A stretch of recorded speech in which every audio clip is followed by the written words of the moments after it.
우리가 지금 계속 출애굽기를 공부를 하고 있는데 여러분 우리 출애굽기 공부한 게 또 한 몇 주간 못했죠?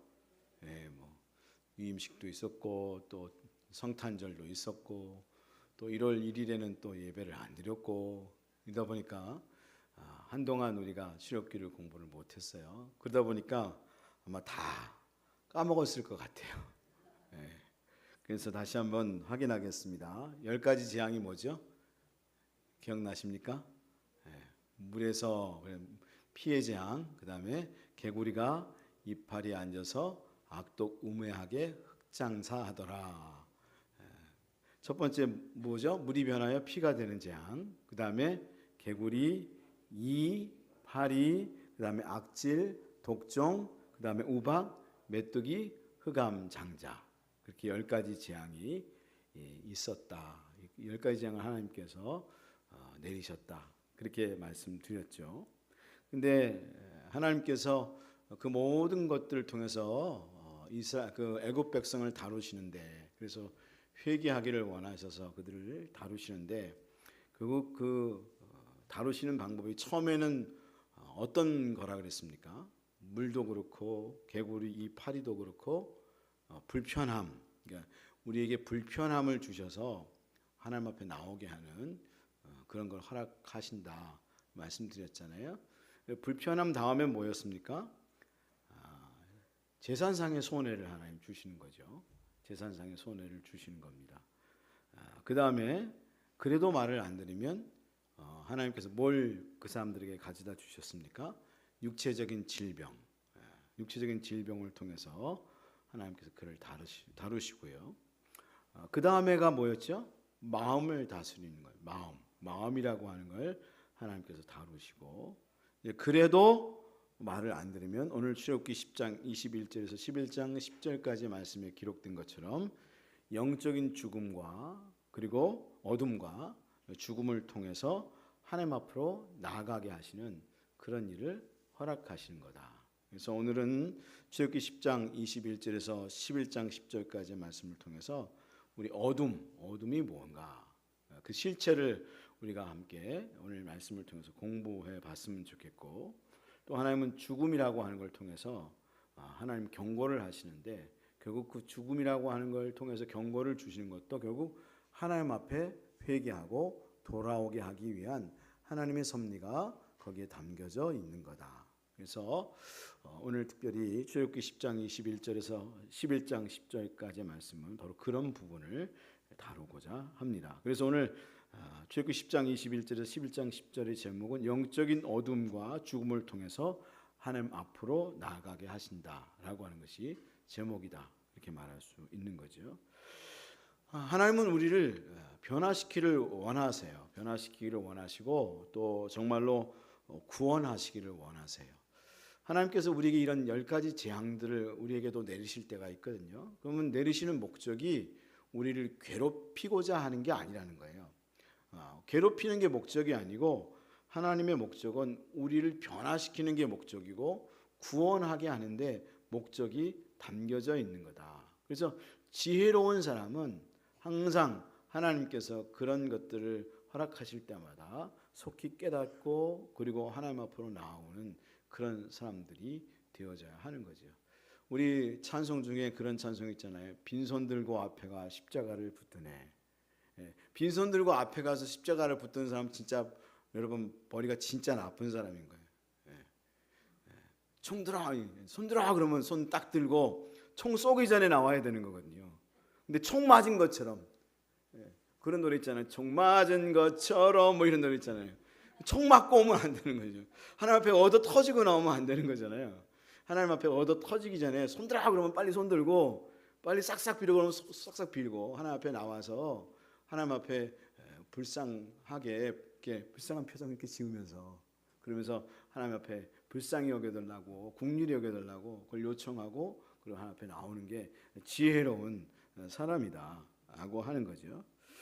첫 번째로 오늘 말씀을 보면 그러면 마음을 하나님께서 건드려도 회개하지 않으면 그 다음에 다루는 게 뭔가 하면 영적인 어두움을 통해서 하나님 앞에 나아가게 한다. 라고 하는 거죠. 오늘 읽은 10장 21절에서 29절의 말씀이 바로 그걸 말씀해 주는 거거든요.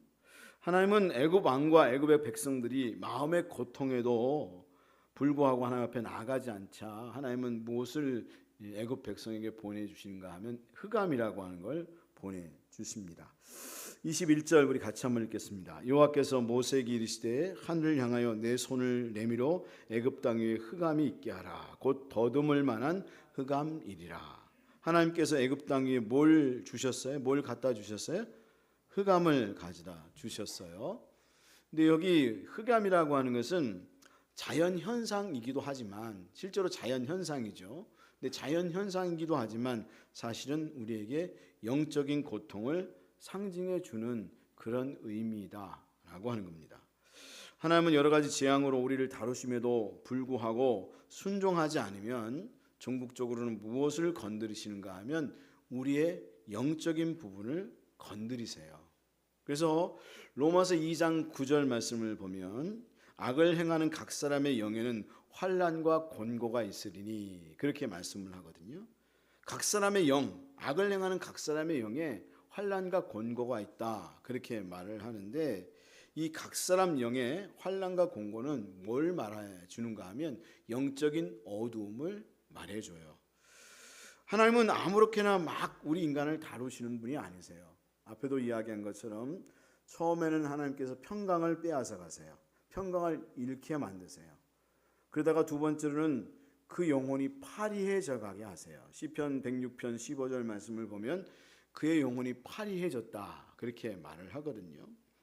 그럼에도 불구하고 우리들이 하나님 앞에 순종하지 아니하게 되면 세 번째로는 영적인 어두움이 임하게 하시면서 결국에는 하나님 앞에 버림받고 결국에는 영적인 죽음을 당하게 되어진다라고 하는 것이 오늘의 말씀이 말씀하는 바예요. 그러면 흑암이라 어두움이다 그렇게 말했는데 그럼 이건 뭘 말해주는가 하면 사실은 바로 지옥의 이 어둠이라고 하는 것은 지옥의 그림자이다 라고 하는 거죠. 이 어둠이라고 하는 것은 지옥을 상징해줘요. 지옥의 그림자예요. 22절 23절 우리 같이 한번 읽겠습니다. 모세가 하늘을 향하여 손을 내밀매 캄캄한 흑암이 3일 동안 애굽 온 땅에 있어서 그동안은 사람들이 서로 볼 수 없으며 자기 처소에서 일어나는 자가 없으되 온 이스라엘 자손이 거주하는 것에는 빛이 있었더라. 어둠이 임했다 그러잖아요. 근데 어둠은 뭘 상징해 주는가 하면 지옥을 상징해 주는 거예요. 이러면 어둠이라고 하는 건 무엇의 특징인가 하면 지옥의 특징이에요. 우리가 마음이 어둡습니다. 우리가 캄캄합니다. 이건 뭘 상징해 주는가 하면 내 마음이 지금 지옥과 같습니다. 그걸 말해 주는 거예요. 내 마음이 지금 지옥과 같다고. 그걸 말해 주는 거거든요. 마태복음 8장 12절 말씀을 보면 그 나라의 본 자손들은 바깥 어두운 데 쫓겨나 거기서 울며 이를 갈게 되리라. 그렇게 말씀을 했고요. 마태복음 22장 13절 말씀도 보게 되면 임금이 사안에게 말하되 그 손발을 묶고 바깥 어두운 데에 내던지리라. 거기서 슬피 울며 이를 갈게 되리라 하니라. 그리고 마태복음 25장 30절 말씀에도 이 무익한 종을 바깥 어두운 데로 내쫓으라. 거기서 슬피 울며 이를 갈리라. 그렇게 말하고 있는데 바로 바깥 곳 그 하나님의 나라 천국이 아닌 다른 곳 지옥은 어떤 곳인가 하면 가장 두드러진 특징이 어둡다라고 하는 캄캄하다라고 하는 거예요. 캄캄한 곳이 지옥이다. 여러분 나중에 여기 가서 지옥 갈 사람들 한 사람도 없을 겁니다. 그렇죠? 여기 다 지옥 갈 분들은 한 사람도 없는데 제가 이제 가르쳐 드리는 거예요. 지옥은 어떤 곳인가? 못 가볼 거니까. 못 가볼 거잖아요. 근데 이 땅에서 지옥 같은 삶을 살아가는 사람들이 있어요. 그게 지옥이구나. 딴 게 지옥이 아니라 이게 지옥이지. 이게 오늘 23절 말씀에 기록되어 있는데요. 바로 지옥은 캄캄한 곳이다 라고 하는 거예요. 나중에 지옥을 가실 분은 없었으면 좋겠는데 혹여나 가시게 되면 그때 목사님 말씀이 맞았나 보다. 그렇게 대답하시면 되겠습니다. 근데 핵심은 지옥의 가장 두드러진 특징은 깜깜하다, 어둡다, 안 보인다 라고 하는 거예요. 우리가 하나님의 빛으로부터 멀어진 길을 걷는다면 결국 바깥 어두운 데로 쫓겨나게 될 것이다 라고 하는 거죠. 그러면 그 캄캄한 지옥의 첫 번째 특징이 뭐냐? 캄캄함으로 우리에게 임하는 그 특징이 뭐냐? 지금도 사실 이게 지옥 같은 삶을 살아가는 사람들이 있어요. 내가 지옥 같은 삶을 살아가는지 천국의 삶을 살아가는지 뭘 보면 아는가 하면 우리가 삶의 자세와 태도를 보면 알 수 있는데 23절 상반절을 보면 그동안 사람들이 서로 볼 수 없으며 23절 상반절에 뭐라 그랬습니까? 그동안 사람들이 서로를 볼 수 있다 그랬습니까? 없다 그랬습니까? 서로 볼 수가 없다는 거예요. 영적인 어두움이 임하면 사람들은 상대방을 보지 못한다는 거예요. 이게 지옥의 두드러진 특징이라는 거예요. 지옥의 특징은 상대방을 볼 수 없다는 거예요. 그래서 영적으로 어두움이 임한 사람들의 특징은 다른 사람들을 이해하고 배려하고 챙겨주는 삶을 살아가지 못해요. 왜 다른 사람을 배려하고 이해하고 챙겨주지 못하는 거죠? 다른 사람이 안 보이니까. 다른 사람이 어떤 상황인지가 보이지가 않는 거예요. 왜 그 사람들이 때로 보면 남편이요 또 아내가 날 좀 챙겨줘야 되는데 못 챙겨. 왜 그러냐? 이유가 나를 볼 수 있는 능력이 여유가 없는 거예요.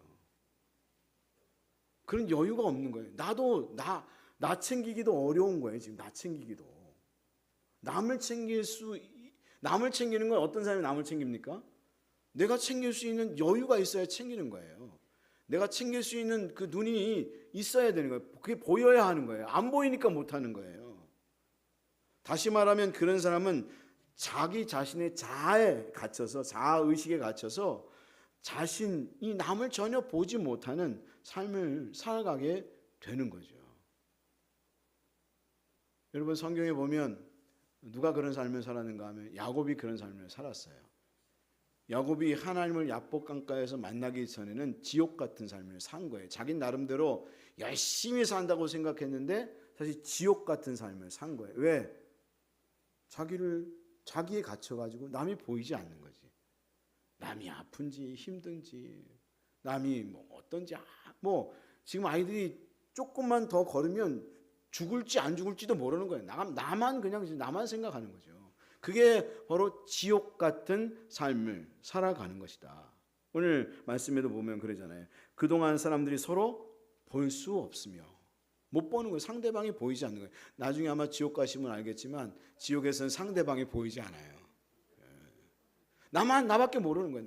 나밖에 모르는 거예요. 다 어떻게 하면 나 혼자 살까? 근데 지금 이 현실의 삶에서 그런 삶을 지옥 같은 삶을 살아가는 사람들이 있는 거죠. 그게 지옥의 첫 번째 특징이다라고 하는 거고요. 그러니까 두 번째 특징은 하반절에 보면 있는데 자기 처소에서 일어나는 자가 없으되 그렇게 중반절에 말씀하고 있는데 두 번째 특징은 영적인 어두움이 임하게 되면 그 어두움에 눌려서 삶을 살아가게 되어진다. 그 눌리는 뭔가 그 어두움에 눌려서 삶을 살아가는 그런 삶을 살아가게 된다는 거예요. 오늘 23절의 말씀을 보면 자기 처소에서 일어나는 자가 없으되 그랬잖아요. 왜 못 일어나는가 하면 뭔가 영적인 큰 어두움에 눌려 거대한 영적인 어두움이 그들을 누르고 있기 때문에 일어나지 못하는 거다라고 하는 거죠. 원래 이 지옥이라는 단어가 탈타루스라고 하는 단어를 씁니다. 이 탈타루스라고 하는 단어에서 어떤 단어가 나왔는가 하면 콜타르라고 하는 단어가 여기에서 나왔거든요. 콜타르가 뭐죠? 여러분 아스팔트에 까는 그 시커먼 거 있잖아요. 그 시커먼 거가 바로 콜타르거든요. 바로 이 콜타르가 지옥이란 탈타루스라고 하는 단어에서 나온 거예요. 바로 하나님을 알지 못하는 사람들, 영적인 어두움에 갇혀 있는 사람들은 그렇게 남이 보이지 않고요. 그거 막 여러분 예전에 우리나라에도 여러분 그 원유선이 그 망가져가지고 여러분 서해안에 막 갑자기 왜 이렇게 엉기죠? 막 기름으로 막 엉망된 적 있잖아요.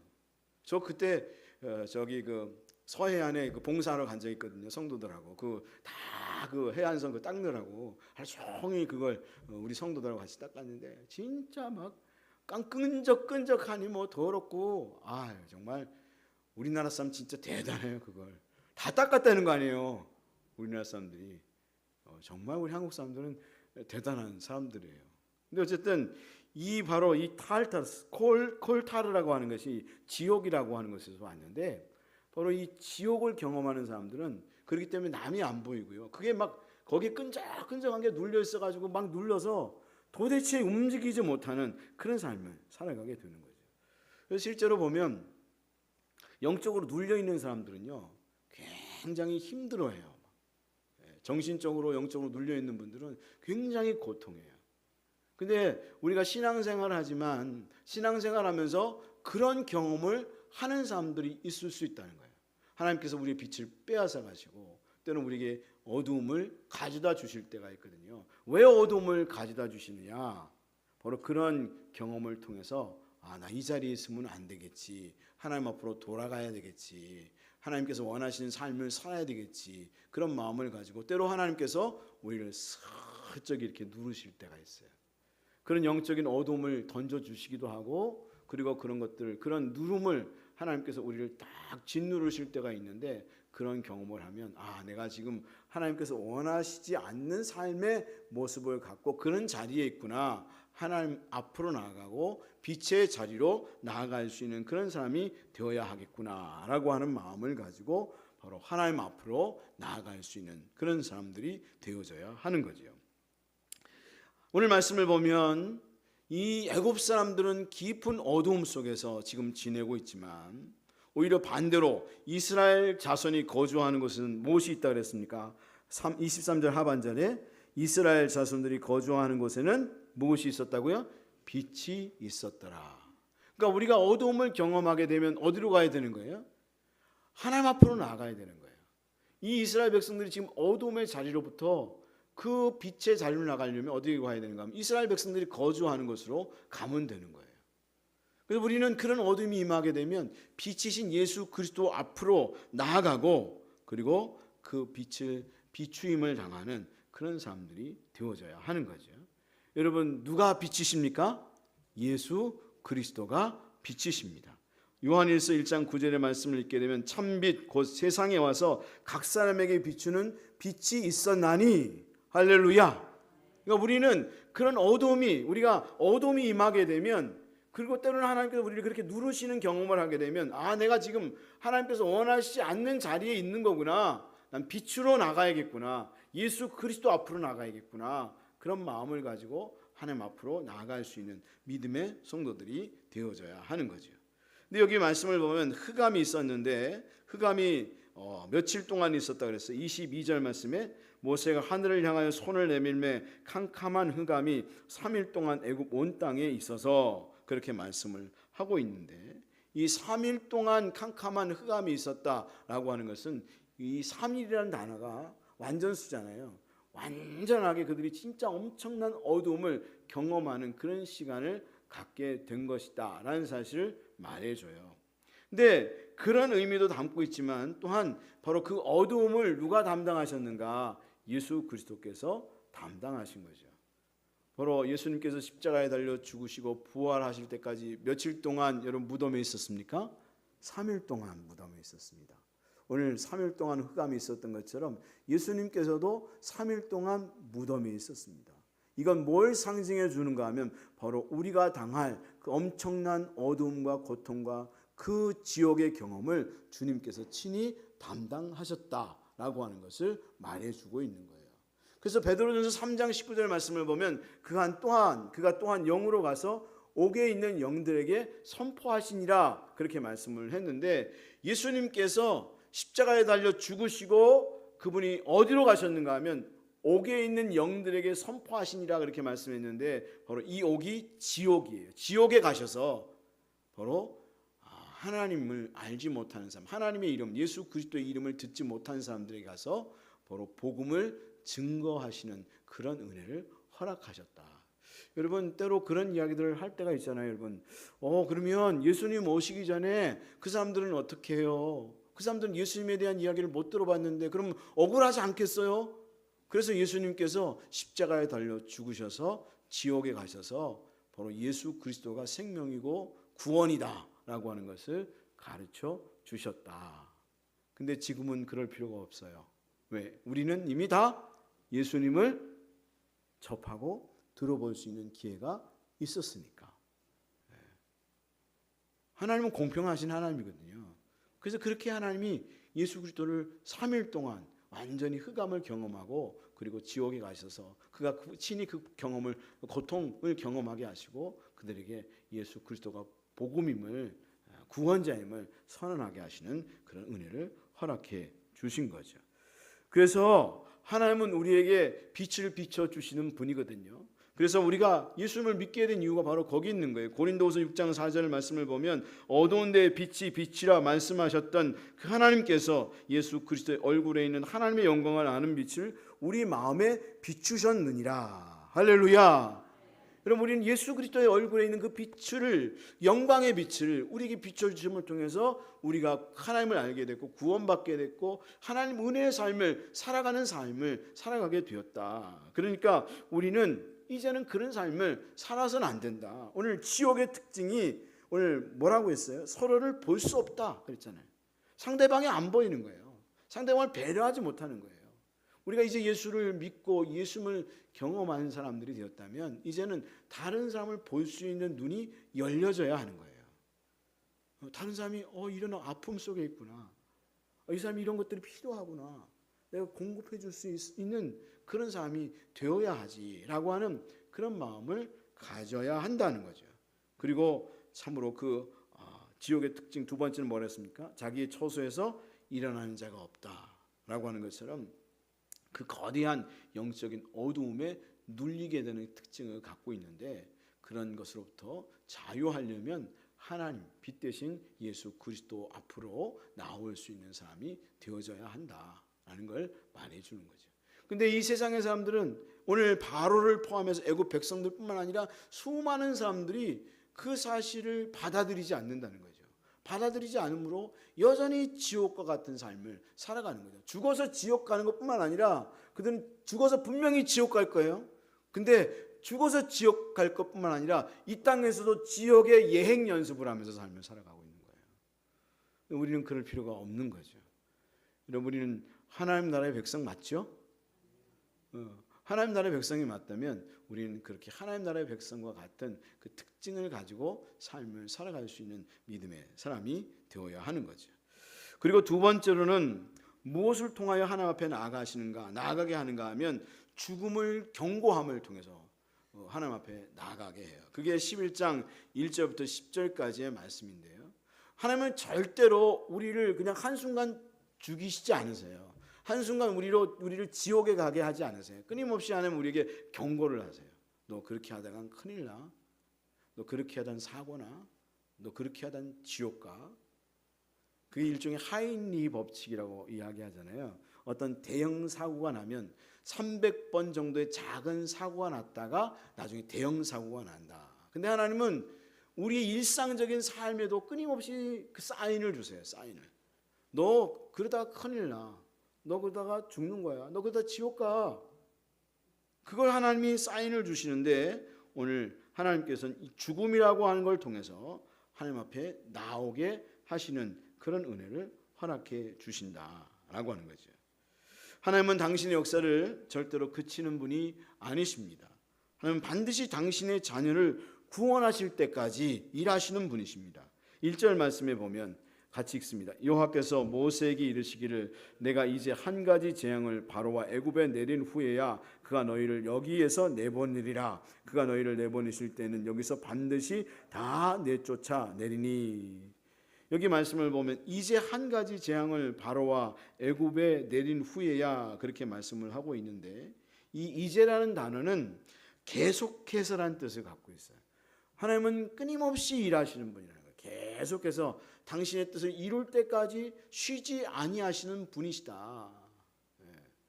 하나님이 10가지 재앙을 내렸는데 첫 번째 재앙이 물이 변하여 피가 되는 거였잖아요. 근데 피, 그다음 개구리 이파리, 그다음 팔이 계속해서 야 하나님은 지치지도 않으시는가 보다. 하나님은 왜 이렇게 매일 나를 괴롭히는가 모르겠다. 그런 분들이 있거든요. 간혹 하나님은 나를 이렇게 괴롭힌다고.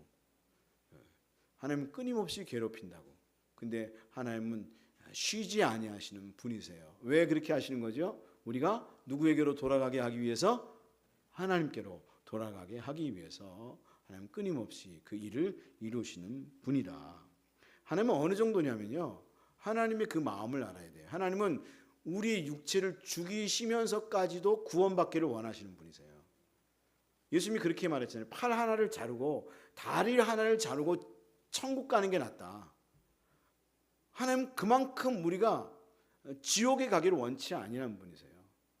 만약 우리의 생명을 취한다면, 취할 수 있다면, 취해서라도 그걸 통해서 회개할 수 있다면 그가 하나님께로 나아가게 하기를 원하시는 하나님이라는 사실을 성경은 끊임없이 이야기하고 있는 거다라고 하는 거죠.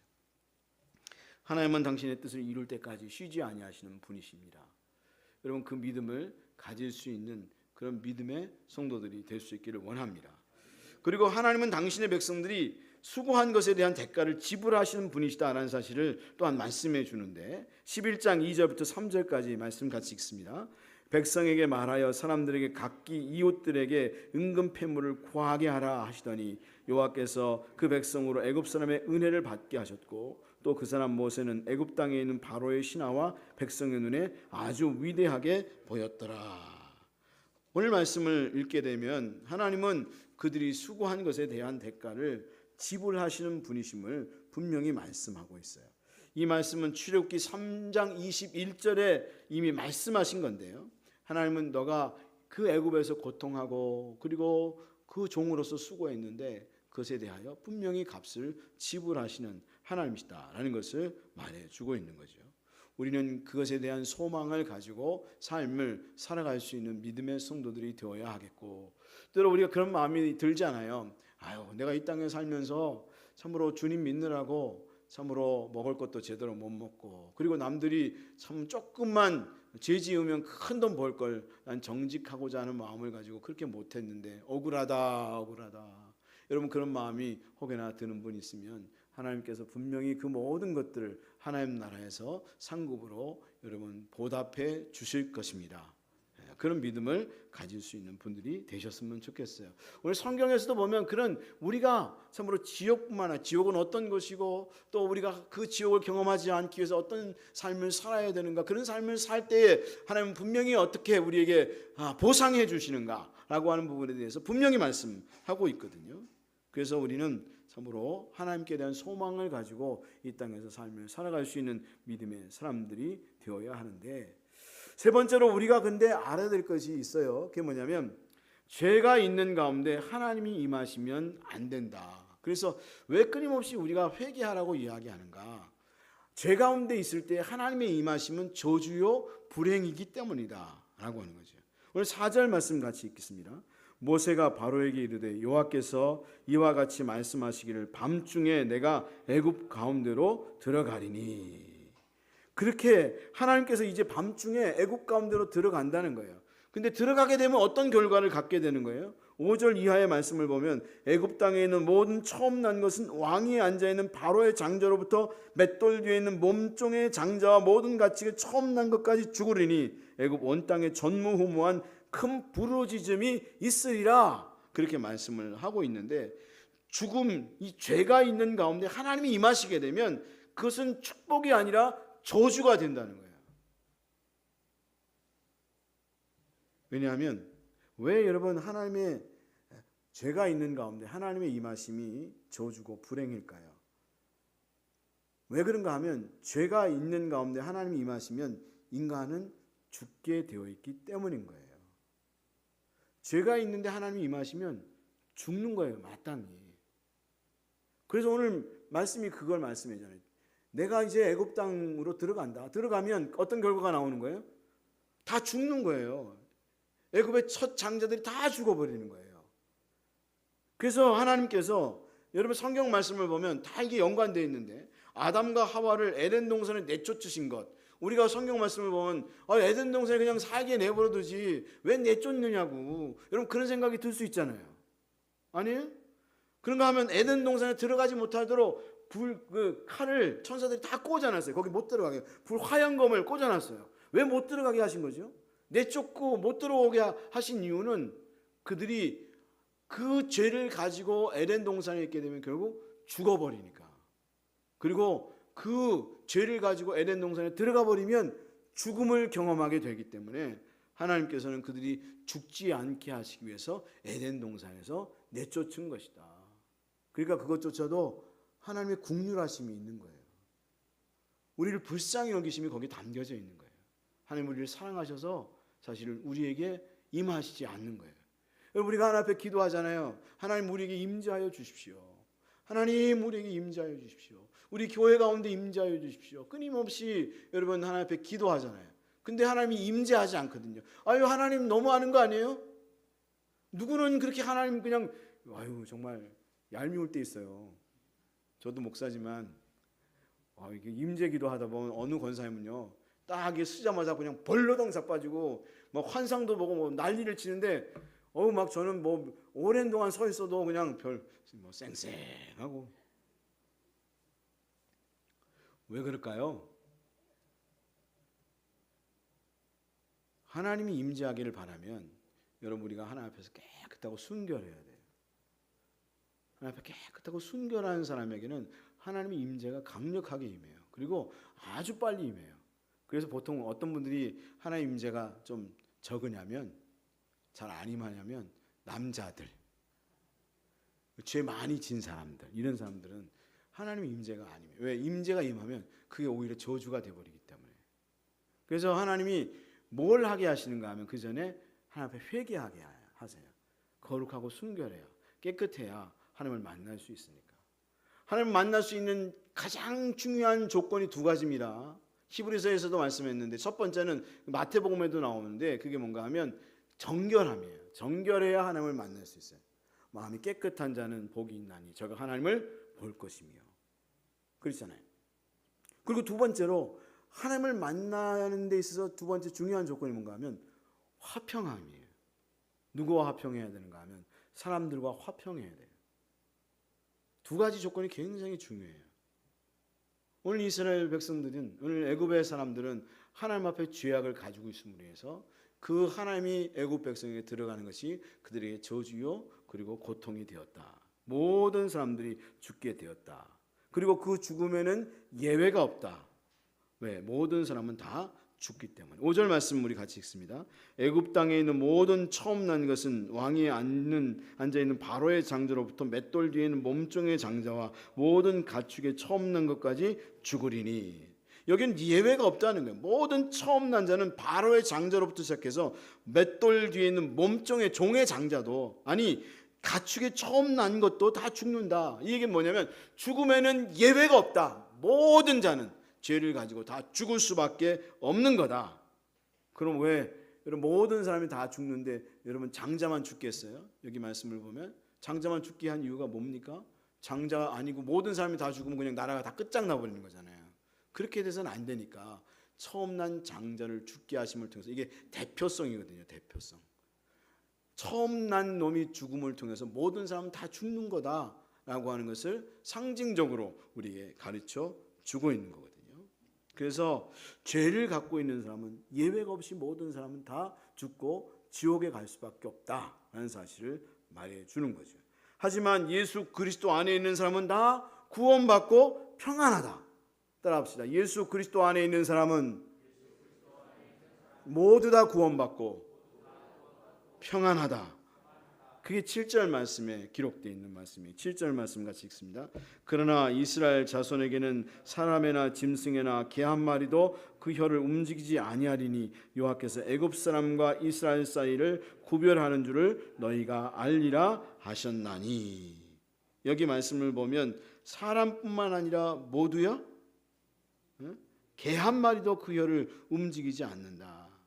이 얘기는 무슨 얘기냐면 가장 민감한 개조차도 반응하지 않는다는 거예요. 이건 뭘 이야기해 주는가 하면 그만큼 이스라엘 백성들이 있는 지역에는 주님의 평강이 임하고 있다. 그걸 말하는 거예요. 개 한 마리도 그 혀를 움직이지 않는다. 그만큼 평안하다는 거예요. 여러분, 예수 그리스도를 구주로 믿는 사람들은 마지막 날에 다 구원받고 평안함을 누릴 것입니다. 그리고 지금도 진짜 예수를 제대로 믿는 사람은 주님의 평강함이 있게 됩니다. 또는 환경적으로는 어려워도 힘든 일이 생겨도 그 마음은 진정한 평안이 있습니다. 요동하지 않습니다. 흔들리지 않습니다. 예수님께서 그렇게 말씀하셨잖아요. 내가 너에게 평안을 주노니 내가 주는 평안은 세상이 주는 것과 같지 아니하다. 그래서 정말 제대로 성령 제대로 받은 분들 보면, 진짜 하나님의 평강이 임한 사람들 보면 죽을 것 같은 상황이 와도 별로 흔들리지 않아요. 요동하지 않아요. 그게 진짜 하나님의 역사를 경험한 사람들의 두드러진 특징임을 오늘의 말씀이 말씀해 주고 있는 거다. 여러분, 우리 모두는 시온의 빛의 모든 성도들은 정말 하나님의 은혜 속에서 진정한 평안을 누릴 수 있는 믿음의 성도들 다 될 수 있기를 주님의 이름으로 축복합니다. 여러분, 그 정도는 믿음이 있죠? 우리 시온의 빛교회는 그 정도 믿음이 있죠? 여기서 딱 갑자기 여러분 예배를 드리고 있는데 누가 전화를 했어요. 갑자기 막 부목사님이 집사님 빨리 집에 가셔야 되겠어요. 왜요? 지금 집에 불이 났대요. 그럼 어떻게 될까요?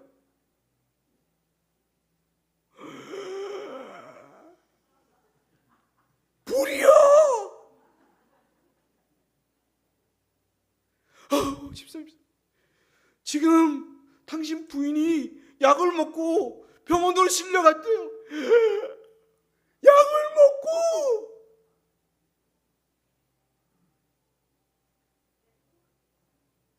그래요. 그래도 거기서 실제가 나타나요. 실제가. 저는 하나님께 은혜를 받은, 정말 하나님 앞에 감사한 게, 저는 그 실제를 다 보게 해주셔서 감사해요. 저희 가정을 통해서.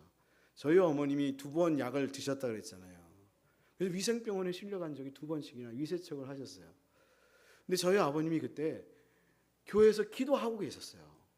근데 우리 어머니 병원에 실려가는 그 순간에 어느 집사님이, 성도가, 우리 아버지가 새벽에 그 밤에 그 지하 기도실에서 기도하고 있는 걸 알았으니까 찾아가셨어요. 지금 당신 부인이 약을 먹었어. 근데 저희 아버지가 저한테 간증해 준 게 있어요.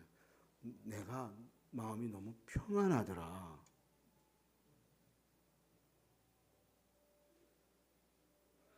그래서 하던 기도 다 마치고 나왔다. 왜 그런 줄 아니? 어차피 생명은 하나님께 달려있는데 내가 달려간다고 죽을 사람이 살고 살 사람이 죽는 게 아니야. 나는 내 기도하던 걸 그래도 마치고 가야 하지 않겠니? 그래서 더 몇 번 기도하고 예수님의 이름으로 기도합니다 하고 그 기도를 마치고 병원으로 갔다. 하나님이 평강을 주시면요, 그런 평강이 임하게 돼요. 그 어떤 상황 속에서도요, 절대적인 평안 속에서 하나님을 신뢰하는 믿음을 갖게 되는 거예요. 여러분, 우리 시온의 빛교회 성도들이 영적인 어두움과 죽음의 경고를 하나님께서 하실 때에 하나님 앞에 회개하고 빛이신 예수님께 나옴을 통해서 진정한 평안을 여러분들이 경험하면서 삶을 살아갈 수 있는 그런 믿음의 성도들이 다 될 수 있기를 주님의 이름으로 축복합니다. 우리 같이 한번 통성으로 기도했으면 좋겠습니다.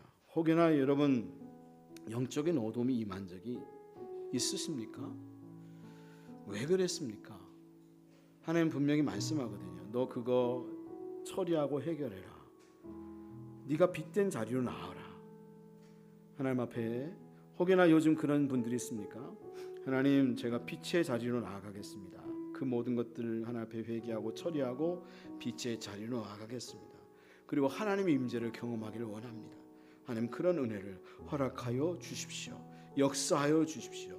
우리 주여 세 번 힘차게 부르시고 같이 한 목소리로 기도하겠습니다.